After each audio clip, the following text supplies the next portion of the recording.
पाक US oil development deal के हवाले से, जिसमें इब्तिदाइया में मैंने कहा कि तेल देखो और तेल की धार देखो, लेकिन अब आहिस्ता आहिस्ता इस डिस्कशन के बाद बात कुछ इस तरफ बढ़ रही है कि ना 9 मन तेल होगा ना राधा नाचेगी। जी मोइन रजा साहब। हाँ जी, मैं ये अर्ज करना चाहूँगा कि अभी शेल गैस और शेल ऑयल को तो अभी भूल जाए, और ट्वीट में कोई इस तरह का जिक्र भी नहीं किया गया। ट्वीट में जो उन्होंने जो भी बातें की उसका पहला एडवांटेज तो उन्होंने खुद ले लिया कि 1 मिलियन बैरल का ऑयल हमें दे रहे हैं और आइंदा भी देते रहेंगे। तो लेकिन ये है कि हम बहुत एक एजुकेशनल इंटेलेक्चुअल गेसिंग कर सकते हैं। It's about offshore, because that is the only area from where they can. Offshore के लिए ये है कि मैंने आपसे कहा कि बिफोर दैट वो जो कोई भी जो बात होगी, वो जो कंपनीज वगैरह बनेंगी वो कमर्शियल इंटरेस्ट के ऊपर बनेंगी।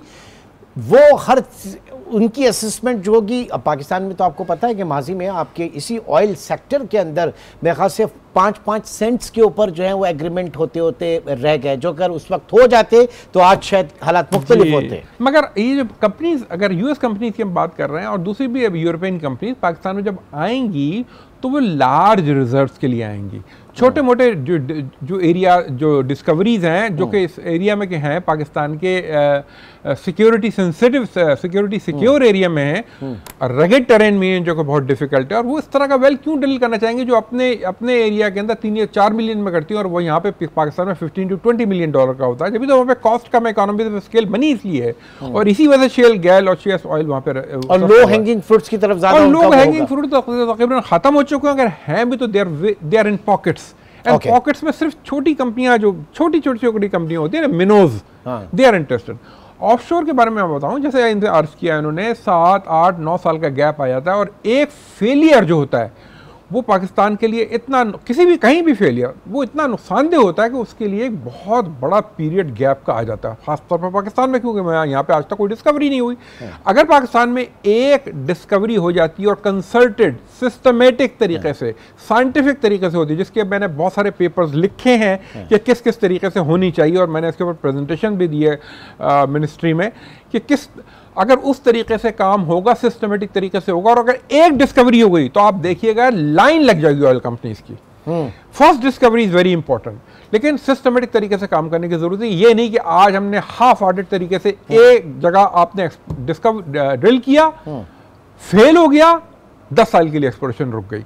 तो पाकिस्तान में मैंने आपको बताया कि पाकिस्तान का जो ऑफशोर का सेडिमेंट्री बेसिन है, लेकिन पहले आपने कहा बिल्कुल माजी ये रही है, लेकिन अब बहुत सारी चीजें SIFC के अंदर आ रही हैं, और फिर हमने देखा कि चीजें बेहतरी की जानिब हैं, और आज भी आप अगर इस स्टेज पे हैं तो उसमें कहीं ना कहीं SIFC की काविशें जरूर है। आई अंडरस्टैंड, लेकिन SIFC का जो मेन थ्रस्ट है ना, वो मिनरल्स की डायरेक्शन है सर। उनका ऑयल की तरफ अभी तक कोई थ्रस्ट नहीं सामने आया। मैं पॉलिसी साइड पे कह रहा हूँ, क्योंकि वो केस स्टडी होता है ना, एक पॉलिसीज का कंटिन्यूएशन। आपने देखा ना फार्मा सेक्टर के अंदर, फार्मा में पाकिस्तान ने 20 साल का रिकॉर्ड तोड़ा है अपनी एक्सपोर्ट्स के अंदर। एब्सोल्युटली, क्योंकि उसके अंदर सारी चीजें नोन होती हैं। इसके अंदर कोई मैजिक वांड, कोई जादू की छड़ी नहीं है जिससे बता सकें कि आप यहाँ पे मौजूद होगा।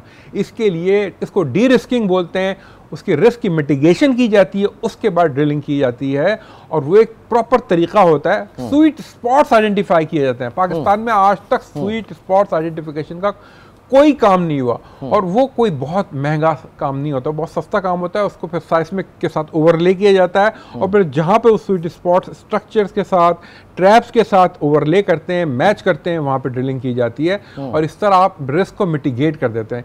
पाकिस्तान तो इसका मतलब ये है कि अभी तक जो उसामा ने भी बात की कि प्रूवन, पॉसिबल और प्रोबेबल, इसी कैटेगरी के अंदर एग्जैजरेट किया गया है, बहुत ज्यादा किया गया। देखिए, प्रूवन, प्रोबेबल, इनके बाद इन्होंने जो करी ये होती है, ये जो 3 कैटेगरीज हैं, ये डिस्कवरी के बाद की होती हैं। डिस्कवरी से पहले की जो कैटेगरी होती है ना, प्रोबेबिलिस्टिक एनालिसिस होता है, उसमें P90 होता है, P50 होता है, P10 होता है, यानी 90% chance of success, 50% chance of success और 10% chances of this happening this, ये अनसर्टेनिटी कहलाती है। तो 90% is very close to the real, to you know, it's a small number, very close to what you are going to find, and 10% is a wild figure.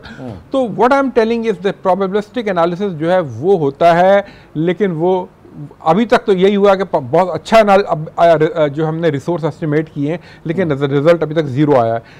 इस सारे के नतीजे में जो बात सामने आई है कि हमने अभी तक उस तरीके से एक्सप्लोरेशन नहीं करी है जैसा करनी चाहिए थी। आखिरी बात मैं ये कहूँगा कि पाकिस्तान का जो ऑफशोर है, जिसमें इंडस डेल्टा जो है, इंडस रिवर जो है फ्लो करता है। अब मैं आपको बताऊं कि पाकिस्तान में इंडस डेल्टा है, इंडोनेशिया में कालिमंटान में महाकम डेल्टा है, उसमें बड़ी मैसिव डिस्कवरीज हैं।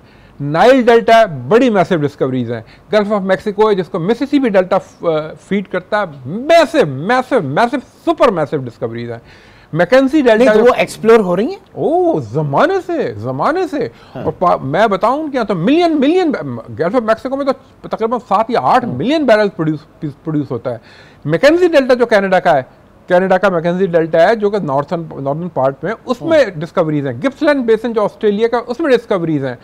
नाइजर डेल्टा तकरीबन 70 साल से प्रोड्यूस कर रहा है और आज तक it's going very strong. Trump sir, क्योंकि उनका ट्वीट और उनका जो इस वक्त बहुत फोकस्ड है, वो ये कह रहे हैं कि हो सकता है, क्या खबर कि कल भारत जो है वो पाकिस्तान से ऑयल इंपोर्ट कर रहा हो। ये जो पार्ट है ना, मेरा ख्याल है ये ट्रम्प की टिपिकल ट्रोलिंग में आता है, लेकिन इसको रूल आउट नहीं किया जा सकता। अगर पाकिस्तान अगले 8-10 साल में, जैसे अगर आप काम आज शुरू करते हैं, सिस्टमेटिक तरीके से करते हैं, तो 8 साल में पाकिस्तान एक प्रोड्यूसिंग कंट्री बन सकता है। और अगर यहाँ पे मैसिव ऑयल रिजर्व डिस्कवर होते हैं तो पाकिस्तान एक ऑयल एक्सपोर्टिंग कंट्री बन सकता है। सर, उसमें एक खदशा हमेशा से ये भी रहा ना कि दुनिया में जहाँ पे ऑयल जो है वो डिस्कवर हुआ, उसके बाद जो बैरूनी ताकतें हैं उन्होंने आके वहाँ पे नाइजीरिया एक बहुत बड़ी एग्जाम्पल है इसकी। बिल्कुल आपने दुरुस्त कहा, लेकिन हमारे पास ये सारी चीजें मौजूद हैं। We know all about these facts. 10 मई के बाद से तो हम इस बारे में अल्हम्दुलिल्लाह बहुत मुतमईन हो जाएं कि अब हमने सिर्फ डिस्कवर करना है और उसके बाद आगे बढ़ना है। बिल्कुल कामरान साहब, आपकी बात से टोटली एग्री करता हूं कि पाकिस्तान की जो 4 दिन की वॉर हुई थी ना, इसने अमेजिंग आउटकम पाकिस्तान के लिए प्रोड्यूस करी है। उसमें सबसे बड़ी बात यह है कि अमेरिका जो है in a big way it wanted to come, लेकिन हमें बहुत एहतियात करनी पड़ेगी कि उन्होंने कह दिया और हमने उसके ऊपर फौरी तौर पर अमल करना शुरू कर दिया। हमने 1 मिलियन बैरल उनसे इंपोर्ट भी कर लिया। हमें उनसे पाकिस्तान, देखें ये, क्योंकि ये इन्होंने जिक्र किया ना कि ये बड़ा रिस्क इंटेंसिव बिजनेस है। सर, ये रिस्क इंटेंसिव, कैपिटल इंटेंसिव है। उन्होंने कहा सर ये कैपिटल इंटेंसिव है, ये रिस्क इंटेंसिव है, ये टेक्नोलॉजी इंटेंसिव है, और ये क्या कहते हैं अपना एक्सपेक्टेशंस, होप और ऑप्टिमिज्म इंटेंसिव है। ठीक है, we need to be gear up. और 10 मई के हवाले से उसके बाद से इस तरह की डिस्कवरी होती है तो वो खौफ निकाल दें कि कोई आके कब्जा कर लेगा हमारे वसाइल के ऊपर। हमने खुद ही अपने वसाइल जो हैं उनको एक्सप्लोर करना है, और जाहिर है कि इतनी मैसिव इन्वेस्टमेंट इंफ्रास्ट्रक्चर इसके लिए चाहिए, तो हमें दुनिया पे देखना पड़ेगा। टैरिफ की बात रह गई थी, लेकिन जाहिर है कि पाकिस्तान को अगर 19% टैरिफ आयद किया, और हमारे जो मेन कॉम्पिटिटर हैं टेक्सटाइल की अगर बात करें अमेरिकन एक्सपोर्ट्स के अंदर, तो फिर वो वियतनाम है, बांग्लादेश है और इंडिया है। इंडिया में एक डिफरेंस आ रहा है 6% का, बाकी बांग्लादेश जो है और उसके साथ साथ वियतनाम ये 19-20% पे, तो फर्क भी 19-20% का ही होगा। लेकिन मसला सारा ये है कि वहां पर जो उनकी कारोबारी लागत है वो सस्ती है, तो हमारी हमेशा जो हमारी एक्सपोर्ट्स जो कॉम्पिटिटिव नहीं रहती वो इसी वजह से नहीं रहती कि हमारी कॉस्ट ऑफ प्रोडक्शन बढ़ती है। तो यहां पर हमें इसको थोड़ा सा देखना पड़ेगा। एक बात मैं आपको अर्ज करूंगा इसमें कि पाकिस्तान को ये सारी चीजें बहुत बेहतरीन है, जबरदस्त हैं, everything is going very fine, लेकिन Pakistan will have to be very very careful in terms of oil and exploration in oil and gas, exploration in rare earth minerals, exploration in other critical minerals, कि we don't sell it very cheap. We have to be very careful. और priority हमारी यही होनी चाहिए कि हम अपनी कोई भी रॉ मटेरियल नहीं, बल्कि हम अपनी फर्निश गुड्स Absolutely, sir. तब बात होगी, तब डॉलर्स आएंगे, तब मजा भी आएगा। Technology transfer